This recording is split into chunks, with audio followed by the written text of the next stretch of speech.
Here's Roy in Gurnee, Illinois. We start on the phones. Always try to get a phone call in the first hour. Open line Friday on Wednesday. How are you, sir? I'm fine. Well, good. Great to have you here. Yeah, first-time caller. Been listening to you for the last few years. Thank you very much. What I'm interested in, all this stuff about conservatives being older people, but I think that's going to quickly change. I think there's a group of younger people called the alt-right, and it started recently in the last few years in Europe because of the Muslim invasion, and I think they're beginning to get people over here, youngsters between 18, 25, 26, to convert to what they call the alt-right. And I think it's going to be pretty intense. I think you should keep an eye out for it.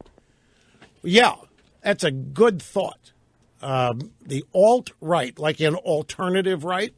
Alternative right. Yeah, like in really alternative right, media and so forth. The ones they dislike are the old hippies and the 68ers, is what it's called in Europe. That's who they have contempt for, the Marxists. Well, let me tell you, in principle, I think you're right. Now, what Roy here is responding to the Washington Post, New York Times, DNC website pieces I read to you, where your average liberal Democrat is going to Thanksgiving dinner and is being warned how to deal with the aging, kooky, perhaps Alzheimer's-stricken conservative crazy aunt or uncle.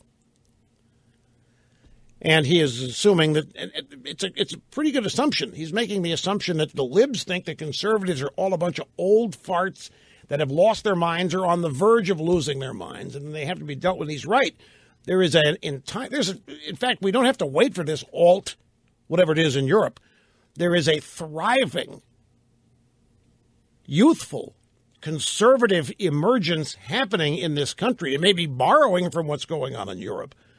But, Roy, there's no question. You're right. It's growing and it's thriving because the millennials, a significant number of them have been seduced by the left and remain buried there.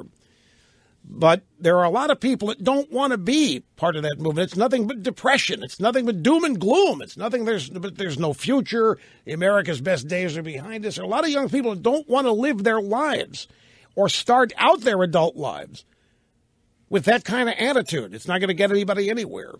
And I think if anything is aging, you take a look at the Democrat presidential candidate roster. If anything is aging in this country, it's a good old Democrat Party. It isn't us, folks.